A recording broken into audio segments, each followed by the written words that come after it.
go ahead, sell me this pen. Today I'm going to teach you how to sell anything to anyone, anytime. Now, when it comes to selling, when it comes to closing, there's so many techniques and so many ways. Today, I'm going to share with you 3 powerful secrets that you can use to sell anything to anyone.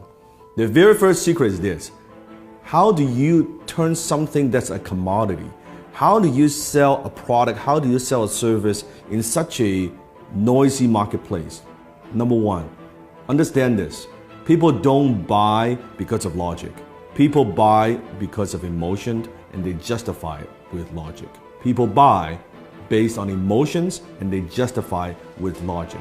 I want you to think of something that you want to buy in your life. It could be a car, it could be a house, it could be anything. Just want you to picture that. Once you have that in your mind, I want you to ask yourself this question. Why do you want to buy it?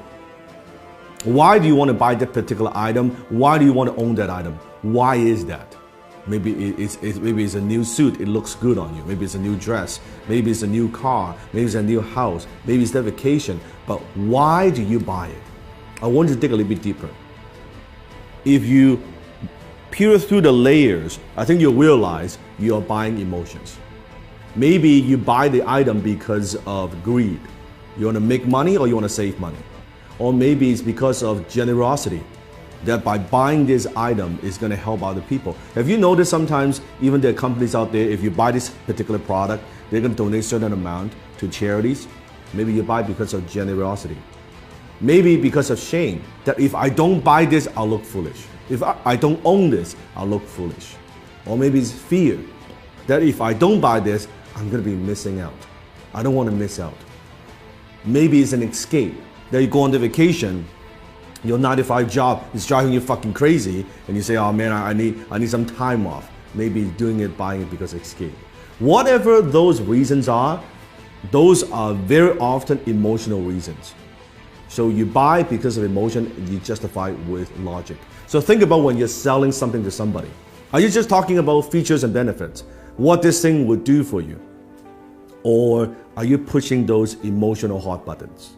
I remember one time I was in Harry Rosen, which is a very well-known kind of menswear store, high-end in Vancouver. I walked into the store and I was walking by the Tom Ford section. And the salesman approached me and said, sir, is there anything I can help you with? I said, no, I'm just browsing around. And he said, do me a favor. Put this suit on. Now, at the time, I've never owned a Tom Ford suit before. I have a lot of suits, but I don't have a Tom Ford suit. He said, do me a favor, put this on. I said, all right. I put it on. He said, how do you feel? Well, it feels pretty good. I said, okay, also try this on. Put on this tuxedo. I said, okay, that's pretty cool. He said, oh, it looks great. He said, sir, are you a fan of James Bond? I said, who isn't a fan of James Bond? Like, duh. He said, you see this suit right here, this tuxedo, is the exact suit, exact same design as James Bond wears in Casino Royale. You know the scene when he was gambling? I said, fuck, it looks good, right?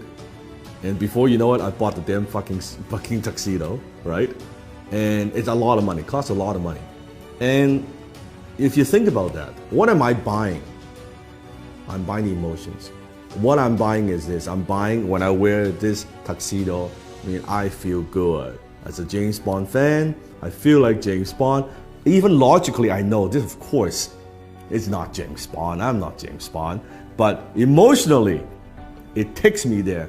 This is cool that I own, I wear the same tuxedo, the same fit, right? The same everything. And then he upsold me on the damn, like the shirt and the cufflink, the whole 9 yards, right? That's what I'm talking about. People buy because of emotions and they justify with logic. You have to understand that. Don't push your products. Don't just push your services. Don't push the features and benefits. Think about what are those emotional hot buttons that you're pushing. Number 2, people don't buy their way into something. They buy their way out of something.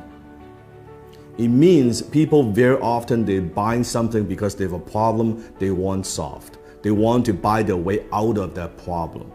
People don't buy the drill, they want to hold on the wall. So what is it that you are helping them solve? What problem?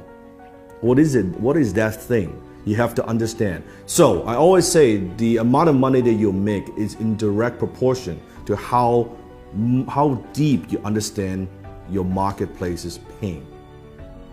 The amount of money that you make is in direct proportion of how deep you go, how much you understand your marketplace's pain.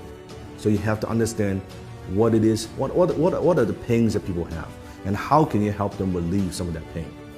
So think about that. Number 3, people don't buy products and services, they buy stories. Because when there are so many choices out there in the marketplace, on the internet, any product that you want, there are hundreds and hundreds of choices. How do you stand out? How do you add emotions to a commodity, a pen? What's the difference between a $2 pen like this or an $800 Mont Blanc John F. Kennedy limited edition exclusive pen? $800 pen. It's the same pen. It has the same functions. Story. When you add story to an item, suddenly when you add the John F. Kennedy, the president's story attached to a brand, to a logo, it is 10 times more valuable. It is 100 times more valuable. It is 300 times more valuable, that particular pen. All because the story, you write the same. A $2 pen you can write too. That's the difference. So think about what's the story? How can you inject stories into everything that you do? Maybe it's an origin story. How did you